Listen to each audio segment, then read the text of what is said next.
Barcha maqtovlarimizni Alloh taolaga aytamiz. Yordam so'rab anarga yalvaramiz hamda g'afur so'raymiz. Hamda Alloh taolaga sığınabız ko'ngillarımızda kelgan yomon uylarimizdan, ishlarimizdan. Kimni Alloh taolo to'g'ri yo'lga ko'ndirsa, hech kimda adashtira olmas. Kimni adashtiruvda qoldirsa, hech kimda to'g'ri yo'lga ko'ndira olmas. Shahodat etib aytamiz, Allohdan boshqa ibodatga loyiqli zot yo'q ekanligini. Shahodat etib aytamiz, Muhammad Alloh taolaning quli, elchisi ekanligini. Qur'oni Karimda Alloh taolo aytadi: "Ey iymon keltirgan kishilar, Alloh taoladan qo'rqingiz hamda musulmon bo'lgan hollaringizdagina o'lingiz." Hamda ey kishilar qo'rqingiz Robbingizdan, u sizni bir kishidan bor etdi, uning sing'arini bor etdi, ham ko'p erlarni, ko'p xotinlarni ulardan bor etdi. Qo'rqingiz Alloh taoladan, uning ismi bilan bir-biringizdan yordam so'raysiz, tuganlik oralaringizni uzmagiz, durustlikda Alloh taolo sizni kuzatib turishidir. Tağda ey iman keltirgan kishilar, Robbingizdan Alloh taoladan qo'rqingiz, haq so'zni so'ylagiz, shu chaqda Alloh taolo sizning ishlaringizni tuzatir, ham gunohlaringizni yorliqar. Kim Allohga ham uning elchisine bo'ysungan bo'lsa, shu buyuk o'ngishga erishir. Qadrli musulmonlar, biz bilamiz Alloh taolo bizni yolg'iz o'zine ibodat qilar uchun bor etdi. Qur'oni Karimda shunday oyatlar bor: "Va ma xalaqtal jinna val insa illa liya'budun." Men kishilarni ham jinlarni o'zimagina ibodat qilsinlar uchun bor etdim diye Alloh taolo aytadi. Boshqa narsa uchun bizni bor etmadi. Ya'ni turmushimiz, butun yashashimizning maqsadi Alloh taoloni yolg'iz tanib, yolg'izgina o'zinagina ibodat qilib yashashlarimizni maqsadi bo'lib turadir. Narsasi bu ibodat. Qayr vaqtida ibodat degan masalani da biz anlarga tegishlimiz. Shayxul Islom aytadi, Alloh taolo rahmatlanarga bo'lsin, u aytadi, ibodat Alloh taolaga itoat etib bo'ysunu bilan shu narsaga ul qo'shgan o'zining payg'ambari osha bizga amr etib yetkazgan aybirga. Ya'ni o'zining payg'ambari orqali bizga amr etib yetkazgan aybirga biz bo'ysunarga ham itoat etirga tegishlimiz. Shunday taqdirda aytadi, ibodat u Alloh taolo rizo bo'lgan ham yaratgan barcha ishlar ham so'zlar, oshiq bo'lsa da, yashirtin bo'lsa da, bular barchasi da ibodatga kiradi. Elbette ibadatning qolgan anlatmaları da var, ama onlar şu tüp meseleden şitke çıkmıyor. Şolay bulgaç biz buna şu ibadatni tanıp dürüst etip Allah Teala'nın elçisi Muhammed sallallahu aleyhi ve sellem üretkenince yaşarga tegishli biz. Gamal ibadat degan vaqtında onun iki negizi var. Yani iki asnovasi var. Şu ibadat degan bir iki negizde turib turadi. Şunun birisi elbette ihlas. İkincisi Peygamberimiz sallallahu aleyhi ve sellem'e iyeru. Buna şu tüp negizi, birincisi ihlaslık, hem de ikincisi Allah Teala'nın elçisine iyeru. Nersedir o ihlaslık? İhlas degen bir dürüstlükte ol nersenindir pak bulu. Yani pişiraktan pak bulgan birge ihlas deb aytilar, til yağından qaraganda. Mesela şüplerden iğenden tazartabız mı? O vakitte şista iğenden nerse deymiz? İhlas. Halis bula, şista iğin bula. Pişiraktan kiyimni kirden tozarttık, o da halis bula, şista bula. Buna şu şista pak degen sözünü anlata, ihlas şunlardan çıkan. Yani nendedir pişirak bilen, nendedir qatnaş bilen, evir bilen, başka şit evir bilen qatnaşmagan evir bula. Mesela Kur'an-ı Kerim'de Allah Teala ve inna lakum fil an'ami li gibratan nusqikum mimma fi butunihi min beyne fersin ve damin labadan halisan sayigan lişşaribin. Dürüstlükte sizge hayvanlarda ibret var. Allah'ın karnında azık kaldıklarını bilen kan arasında çıkan halis, bak bulgan süt çıkarıp sizni işirebizdi. Yani mal nerse ki naşamı, ulan naşay şulay bit. Şunu kan arası bilen rızık arasında eğlenip bizge şista bak bulgan süt kilip çıkar. Şu sütünü biz bak sütünü işebiz, kullanabız, işebiz. Şunu misal ettirip Labanun halisan deb aytadi, ya'ni süt, pak süt deb Alloh taolo bizga bir misol ettirib ko'rsatadi. Shunday tog'i Alloh taolo Qur'oni Karimda oyatida aytadi: "Kul inna salati va nusuki va mahyaya va mamati lillahi robbil alamin la sharika la." Dürüstlükte benim namazım, benim qurbanchaligim, benim yaşavım, ham benim ölümüm Allah'a alemler Rabbisine yok andan tengdashi. Yani bütün yaşamımızda, ölümümüzde, namaz okuyumuzda, kurbançalarımızda hiç şüphesiz birden bir Allah-u Teala'ya. Anladık til yağından ihlas diyen sözünü, yani o şista katnaşmagan evirlerden paklangan diyen söz bulup duradır. Din yağından qaraganda, ol bizning işlerimizge, amellerimizge başka narsenin katnaşı bulmagan, şirikten pak bulgan amel deb hisoblanadi. Yani mesela Allah Teala'nın rızalығы için gene işlerge mümkün gamelni. Türelerge tugul, parçalar rıza olsun deyip tugul. Mesela namaz okuyan vakitinde fakat nerse ki bizim bilen Allah Teala rıza olsun deyimiz. Kimdir başka kişi rıza olsun tugul. Türe halk işi rıza olsun deyip namaza kilse, halk türe rıza olsun deyip gene namaza kilse, o vakitte şista bulmay, pak bulmay. O vakitinde nerse ki bula, o vakitinde şirikteş bula, o vakitinde o kabul da bulmay, hiç şiksiz. Şuna göre de şista pak amellerimizni, ibadetlerimizni kılırga tiyişlibiz. Yani şu ihlaslık bizning amel ibadetlerimizning negizi bulup dura. Allah Teala da bunu negiz bilen çağıştıra, bina bilen çağıştıra. Mesela Kur'an-ı Kerim'de Allah Teala ayet: "Efemen assasu bunyanahu ala takva min Allahi ve ridvanu hayrun emmen assasul bunyanahu ala şafa jurufin harin fenhara bihi nara cehennem vallahu la yahdi kavmez zalimin." Kim ise özünün negizini tüzüse takvalıkta, yani Allah Teala'dan korkuda, onun rızalığında hayırlama, ya ki binanı tüzüse mi bir yar boyunda jiberle turgan jirde. Nende yurt negizlerekti, nende yurt nıklırak, yar kırında su akıp turan jirde tüzügen yurt binası yakşırak mı, ya ki Allah Teala rızalığı için tüzügen mi, yurt mu deyip çağıştırak Allah Teala. Eğer de ol kilip düşse negizide utqa şunun bilen birge şunun kite yardas düzüsen naşar orunda. Allah hidayetke kundirmez zalimlerine. Kimler o zalimler? Allah Teala katnaş bilen kimgedir başka narsege ibadet amellerin kılıp yaşaşılar. Şuna göre de imansız küfür kişilerinin ameller kılsalar da yani Allah'a bir narsani de tavhidsiz kabul etmeyin. Mesela kayber vakitinde dinsiz kişi de yaxşı işlerge mümkün. Şulay bit. Dinsiz kişi de mümkün kişiye yardım etirge, yoldan kimler çıkarırga mümkün. Kimgedir akçalata, maddi yardım da birge mümkün. Şulay bit. Şirleyen kişiye belki yardım etirge mümkün. Ama dinsiz kişinin hatta şu gamel ibadeti de Allah huzurunda kabul etilmiyor. Çünkü o dinsiz bulgan için. Bu dünyada onlarga evet, bu kişi yaxşı deyip biz onu kabul etiriz. Ama ahirette Allah Teala'nın katkan vakitinde o gamele onlara hiç yardım etmiyor. Allah Teala ayet Kur'an-ı Kerim'de. وَقَدِمْنَا إِلَى عَمِلُوا مِنْ عَمَلٍ فَجَعَلْنَهُ هَبَاءً مَنْثُورًا. Biz alarını işleyen gamellerin kararız hem biz alarının gamellerine taralgan tuzan kebek itip işarırız deyip. Yani kafir kişilerinin hatta şu dünyada işleyen işlerini de Allah Teala görsetir.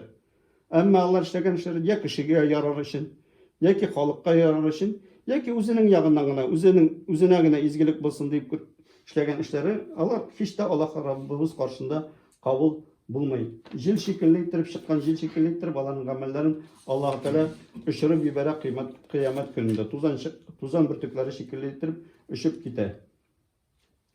Şuna göre de amellerimizni yakşırtırga, ihlas amellerimizni kılır için tırışırga tiyişlibiz. Yani bir işini işler aldığından niyetlerimiz bizim bilen Allah Teala rıza olsun deyip. Bizim bilen Allah Teala kanagat olsun deyip. Mesela bugün Cuma namazına kildik. Cuma namazına kilgen vakitlerimizde de bizim bilen Allah Teala rıza olsun, bu işlerimizni kabul etsin deyip niyetlerimizni nasıl işlerge tiyişlibiz, düzeltirge tiyişlibiz. Her günü ertengi namazga yoki boshqa namazga vaqtda narsa niyatlarimizni tuzatamiz. Ya Allah Teala rizolig'i uchun namozlarimizni qabul bo'lsin deb bosamiz. Shunday. Urozaga da kirgan vaqtida narsa ishlaymiz. Niyatlarimizni aytamiz, niyat bilan kiramiz. Bizni Alloh Teala bizim bilan rizo bo'lsin deb ko'ngillarimizda bo'lgan niyatlarimizni tuzatib yetib kiramiz. Shunga ko'ra har vaqt ixlos niyatlarimiz bilan har amallarimizni Alloh Teala bizim bilan rizo bo'lsin deb işlerge tiyişlibiz. Hem de ikinci gamel ibadetlerimizni hadir etip bitiririz inşallah. Elhamdülillahi Rabbil alemin ve salatu ve selamu ala Resulihi Muhammed ve ala alihi ve sahbihi ecma'in. İhlastan dış ettik Peygamberimiz sallallahu aleyhi ve sellem'e yeru bizning gamellerimizin tüzüklüğünün tüp negizi dedik. Biz şehadet etken vakitinde La ilahe illallah Muhammed Resulullah Eşhedü enne Muhammeden abduhu ve rasuluh deyip etemiz. Şulay bit. Yani şehadet etemiz Muhammed Allah Teala'nın kulu ilçisi ikenliğine şehadet etemiz deyip ant etemiz. Bu sözler kuru sözgüne tügül. Allah'ın ilçisi deyip kulu deyip tanı sözler bilen gine bulurga tiyişli tügül. Gameller bilen de bulurga tiyiş. Yani şu sözün de şartları var, usloviyaları var. Аллаһ Тәгаләнең илчесе ничек эшләгән булса, шулай эшләү дигән сүзне. Ул өйрәтүен ничек өйрәткән булса, шулай кабул итү. Нәрсәне дөрес дип әйткән булса, шуны дөрес дип әйтү. Нәрсәне ялган дип әйткән булса, шуны ялган дип кабул итү. Ягъни Пәйгамбәребезне саллаллаһу алейхи ва салламны укытучыбыз итеп, аның һәрбер сүзен танырга тиешлебез. Чөнки Пәйгамбәребез Мухаммад Мустафа саллаллаһу алейхи ва саллям бер кашан да дин турында үзеннән сөйләмәде. Нәрсәдер дин турында әйткән булса, аны нәрсә ни өчен әйтте? Яки Коръән-и Кәримдә вахый ингән аятларны әйтте, яки үзенең хадисләре сөннәтендә әйтте. Ул да Аллаһ Тәгалә фәрештәне җибәреп, аны колагына пышылдады, менә шушыны шулай дип әйт дип әйткәнне безгә вахый иттереп индерде. Ягъни динебез турында Пәйгамбәребез саллаллаһу алейхи ва саллям бер кашан да үзеннән чыккан сүзне сөйләмәде. Коръән-и Кәримдә Аллаһ Тәгалә әйтә: "Кул я юханнасу инни расулаллаһи лакум джамиган лази лаху мулкус самавати вал ард لا إله إلا هو يحيي ويميت فآمنوا بالله ورسوله النبي أمي الذي يؤمن بالله كلمته واتبعوه لعلكم تهتدون." Әйтте, Аллаһ Тәгалә әйтә, bütün кешеләргә, дөреслектә мин аларга җибәрелмәс илче барчаларына да ди. Һәм дә Аллаһ Тәгалә әйтә, анарга bütün мөлк, падишаһлык аның кулында, җир күкләре барчасы да Аллаһ Тәгаләнең кулында. La ilahe illahu. Аңардан башка әлбәттә гыйбадәткә лаеклы зат юк. Юхи ва юмит. Ул тергезүче һәм үтергүче. Фаамину биллахи ва расулихи. Һәм дә иман китерегез Аллаһка һәм аның илчесенә. Ан-набию уммил лази. Һәм дә ул пәйгамбәр шундый юкмину биллахи. Үзе дә иман китерде Аллаһ Тәгаләгә ва калиматихи һәм дә аның сүзләренә. Фаттабигуху иярегез лааллакум тахтадун. Дөреслектә ул туры юлдан barışıdır. Doğru yoldan barışıdır. Görəbiz bu sözlərdən sonra Peyğəmbərimiz Muhammed Mustafa sallallahu aleyhi ve sellem'ə yergə qoşular. Daha da bir hadis, bir ayətdə Allah təala "İnnəmə kânel mu'minîne izə du'allahi ve rasuluhu liyahkumu beynəhum ve yekulu sami'na ve ta'na ve uleyke humul muflihun." Qayşan indi imanlı kişilərə Allahqa һәм аның илчесенә чакырсалар, ул хөкем кылсын дип, алар әйтерләр, без ишеттек һәм итагать иттек дип. Менә алар кутылучылар. Ягъни Аллаһка һәм аның илчесенә чакырсалар дигән сүз, дингә, иманга, динне дөрес итеп кулланырга чакырсалар, алар ияргән кешеләр, алар кутылучылар. Кем карыса, юк, миңа кирәкми бу дин дисә, ул вакытында әлбәттә ул кутылучылардан булмас. Шуңа күрә дә Пәйгамбәребез Мухаммад Мустафа саллаллаһу алейхи ва салламга Аллаһ Тәгалә ныклы иттереп ияргә куша. Ягъни диндә, карагыз, диндә үзеңнән үзең бер нәрсә дә эшләргә ярамый. Менә диндә дисәк, дин ягыннан намазны ничек теләйбез шулай укып буламы? Юк, булмый. Без диндә алай эшләй алмыйбыз. Корбанны ничек чаласың шулай чалып буламы? Юк. Хаҗны ничек кыласың шулай кылып буламы? Юк. Диндә бөтен әйбер тыелган. Диндә бөтен әйбер тыелган, Аллаһ Тәгалә кушканнан башка. Ягъни Аллаһ Тәгалә нәрсә кушкан, шуны гына эшлибез.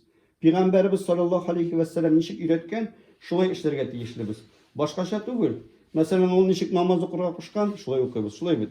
Ничек ураза тутырга кушкан, шулай ураза тутабыз. Һәр гамәлне Пәйгамбәребез саллаллаһу алейхи ва саллям өйрәткәнчә эшлибез. Ансын каян беләбез Пәйгамбәребез саллаллаһу алейхи ва саллям өйрәткәнне? Хәзерге заманда Пәйгамбәребез саллаллаһу алейхи ва саллям юк. Шуның өчен бар хадис, сөннәт дигән әйберләр. Ягъни Пәйгамбәребез саллаллаһу алейхи ва саллям ничек эшләгән, ничек әйткән, аларның язып барылган сүзләр бар. Сахабалар аларны язганнар, безгә җиткергәннәр. Ягъни тормышында намаз ничек укыган булса, шул тәртипне күрсәтеп, язып эшләнгән була. Башкача үзеңнән үзең гамәл кылсаң, ул һич тә кабул булмый. Мәсәлән, Аллаһ Тәгаләнең илчесе Пәйгамбәребез саллаллаһу алейхи ва саллям bir hadisinde aytdı: "Men gamala gamalan leysa alayhi amruna fahuwa rad." Eğer de bir kişi bizning ishga, islomga kiritsa, nindidir yangilikni, nindidir bid'atni, ul kiri qagılır di. Yani dinde yangilik kiritirge yoki shu yangi ish bu nindidir ibodat uylab chiqarga hech de yaramay, alır, hech birisi de qabul bo'lmaydi. Shunlarga bir misal keltiramiz. Peygamberimiz vafatından so'ng aның o'quvchilari qoldi, sahobalar deb aytamiz. Peygamberimizning isen chog'ida sahobalar ko'rgan ham yergan kishilar turunda sahobalar deb aytamiz. Buna shularning arasında Musa al-Ash'ari degan kishi bor edi. Zo'r bir sahoba. O sahoba ikkinchi sahobani Ibn Mas'ud radhiyallohu ta'ala anhuni ko'rga bordi. Ko'rga borgan vaqtida boshda masjidga kirdi. Şunda kişiler oturganını gördü. Hamda bardı үйüne koya turganın ertengi namaz alı vakıtı jitmegeni ertengi namaz aldığında үйüne barsa kişiler tura bir türküm cemaat sırada İbn Masud çıktı mı öyle deyip yok çıkmadı. Biz kirip turabız anın bilen barga. Karagız ul vakıtta sahabalar en ilimli kişiler idi. Kırımdan bunda kişiler kütüp turadır. Hatta meşitke atlap barganda da birge barga birey hayırlı söz işitmez mi deyip, birey ilim almaz mı deyip, galimli kişiler bilen birge tizilişip ertengi namazga baralar idi. Hem azra oturup durdu. Şundan sonra indi Abdullah ibn Masud çıktı. Abdullah ibn Masud çıkkaş Musa al-Ashgari radıyallahu ta'ala anhu ayta men de sizge kelganishda senga kelganishda masjidda shunday bir ko'rinish ko'rdim deydi. Anda bir türküm kişiler oturardı, bir türkümün kişilerinin bilan kurukta oturarlar, ortasında birisi ayta Subhanallah deyip 100 mertebe aytınız, kırında oturganlar qavatlılar Subhanallah, Subhanallah deyip taşlarını pişirip oturarlar. Şu an ikinci türküm kişilerini gördüm diyorlardı. Elhamdülillah deyip aytınız, Elhamdülillah, Elhamdülillah deyip taşını pişirip oturarlardı. Şundan sonra üçüncü türküm kişilerini gördüm diyorlardı. Allahu Ekber deyip tekbir ettiler, şu taşlarını pişirip oturarlardı. Abdullah ibn Masud ayta, sen alarını kisetmedin mi? Sen alarga anlatmadın mı, kisetmedin mi? Qarab otursan, ertengi namazga qatnab kelganlar kişiler meşitte zikir etib oturarlar deb aytgan mumkin. Shulay bit. Izge ish ishlab oturarlar deb aytgan mumkin. Abdullah ibn Masud ayta, sen alarni to'xtatmadingmi, kisetmedingmi deydi. Musa al-Ashgari. Men de alarning ishlarida yaxshilik da ko'rmadim. Menga o'xshamadi bu ishlari. Uni yomon deb de o'ylamadim deydi. Ondan sonra Abdullah ibn Masud aşıgıp bu meşitke bara. Aşıgıp meşitke kiredi. Şundan sonra bu kişilerini göreler. Şundan sonra alarga ayta, sizge hasret. Bu kişilerge ayta, sizge hasret koydu sizge deydi. Şulay meşitte oturan kişilerge. Ertengi namaz vakıtı jetmegen, әлі мына bu sahar vakıtında izgi vakıt deymiz. Bu vakıtta bitinde ayttık. Dua kılsan dua kabul болады deyip vaazlarda aytamiz. İstiğfar kılsan istiğfarın kabul bola. Bular zikir etip oturgan kişiler sizge koydu deydi. Нәрсе эшлисез siz deydi. Алар aytadilar, biz mına Subhanallah, Elhamdülillah, Allahu Ekber deyip sanıyız deydi. Şul şak İbn Masud ayta, siz de o'zingizning gunohlaringizni sanarsangiz xayrliroq bo'lar edi. Siz de o'zingizning gunohlaringizni sanarsangiz xayrliroq bo'lar edi. Shundan so'ng davom etdi. Ana de payg'ambarimizning sallallohu alayhi vasallam kiyimi de tuzmagan. Oşağan sovutu da batılmagan deydi. Siz de bu ishni ishlay boshladingiz deydi. Antib etem, kimning qo'lida mening jonim. Alloh Taala bilan antib etem deydi. Magar siz tufraq to'g'ri yo'lda yoki Muhammad sallallohu alayhi vasallam to'g'ri yo'llarmi deydi. Antib etem deydi. Muhammad alayhi vasallam dinde to'g'ri bo'ldimi, ala sizmi deydi. So'raydiganlardan. Siz albatta adashu yo'luna bosgansiz deydi. Niçin shulay deb aytdi? Niçin bunu kisetdi? Çünkü Abdullah ibn Masud da Musa al-Ashgari da Peygamberimiz sallallahu aleyhi ve sellem bilen birge namaz okuganlar, meşitke yürügenler. Bunday işini Peygamberimiz sallallahu aleyhi ve sellem izge işleyip sanasa, şul vakitinde Allah'ına jiyip şulay oturtup kurup kaybet. Siz Subhanallah deyip 100 mertebe ettiniz, taş kuşiriniz, siz Elhamdülillah deyip taşını ettiniz, kuşiriniz, siz Allahu Ekber ettiniz deyip taşını kuşiriniz idi. Deyip ettirir, şulay bit. Ama bunu kabul etmedi. Çünkü bu Peygamberimiz sallallahu aleyhi ve sellem işlenmegen, koşulmagan işini işlediler. Şunun şekilde ettirip dinden yanılık kırtırga yaramıyor. Mesela men de mesela sizge aytsam, edegiz har juma kunni bir tovuqni qurban etib şolayık. Kabul etesizmi? Yok. Ne için? Çünkü Peygamberimiz sallallahu aleyhi ve sellem işlemegen. Birden tovuq da qurbanga yaramaydi. Har juma qurban çalu da yok. Şulay mı? Har juma qurban çalu da yok. Çünkü Peygamberimiz sallallahu aleyhi ve sellem işlemegen işini işlemeybiz. İle etsem edegiz mine bugün juma har juma sayın juma namazından sonra tağı da bir 25 rakat namaz okuyuz. İzge bilemiz. İzge işbet namaz. Şulay bil. İşleyimiz mi onu? Men etsem de işlemeyesiz. Ne için işlemeyesiz? Çünkü Peygamberimiz sallallahu aleyhi ve sellem işlemegen. Şuna göre de kişi sözü bilen yoki kitapta mine hazırgi vakitte qarasam mine kalendarlar sotalar. Ben bir zaman gajaplandım anda. Birisinde yazılgan şu Şaban ayında 100 rakat namaz okurga degan. Qo'yin algan onu. Peygamberimiz sallallahu aleyhi ve sellem'nin mine biz din yerine biz Sahih Bukhari, Sahih Muslim izge hadis kitaplarında birisinde de yok andı. Или Газраил намазы оқырға деп жазған. Нендей Газраил намазы, нендей намазы. Қайын алып шығарған. Бұл календарына міне ақша деп шығаралар. Әлі башларына келген әйбіріне, әлі қайын ишетмәгән әйбіріне yazılар да, бұл асылда дин түгел. Дин біләбіз дәлил негізінде. Дәлил нәрсеки ул Құр'ан-ы Кәрімдә, міне Құр'ан-ы Кәрімдә һәм Пәйгамбәрбез Мухаммад саллаллаху алейхи ва саллям әйткән хадисләрдә. Хадисләрнең шул җыентыклары бар. Бухари, Муслим дигән хадисләрнең җыентыгы бар. Шулардан укып без сүннәтне, динебезне беләбез. Шуңа күрә дә кадерле җәмәгать. Диндә ниндидер эшне ашыгып эшләргә түгел. Диндә нәрсәкә Аллаһ Тәала кушкан булса, Пәйгамбәрбез нәрсәне өйрәткән булса, шуны эшләсәк, шул вакытында савап та була, ул вакытында Аллаһ Тәаланың әҗрен дә бирә, шундый эшләргә Аллаһ Тәала җәннәтне бирә. Үзебездән уйлап чыгарылган, арттырып, ниндидер яңалык кертеп эшләнгән эшләр һич тә берсе дә кабул түгел, аларны эшләгән өчен безгә гөнаһ кына була. Шуңа күрә дә динебездә ихлас иттереп, Аллаһ Тәаланың ризалыгы өчен кабул итеп гыйбадәтләребезне кылырга Аллаһ Тәала насыйп итсен, һәм дә гамәл гыйбадәтләребезне Пәйгамбәрбез саллаллаху алейхи ва саллям ничек өйрәткән булса, шулай гамәл гыйбадәт кылып яшәүләребезне Аллаһ Тәала насыйп итсен. Әйдәгез, һәр җомга көнне инде без салават әйтәбез, җомга намазларыбызны, вәгазьләребезне салават белән тәмамлыйбыз. Аллаһумма салли аля Мухаммад ва аля Мухаммад, кама саллайта аля Ибраһим ва аля али Ибраһим, иннaka Хамидум Маҗид. اللهم بارك على محمد وعلى محمد كما باركت على إبراهيم وعلى آل إبراهيم إنك حميد مجيد. أقيم الصلاة.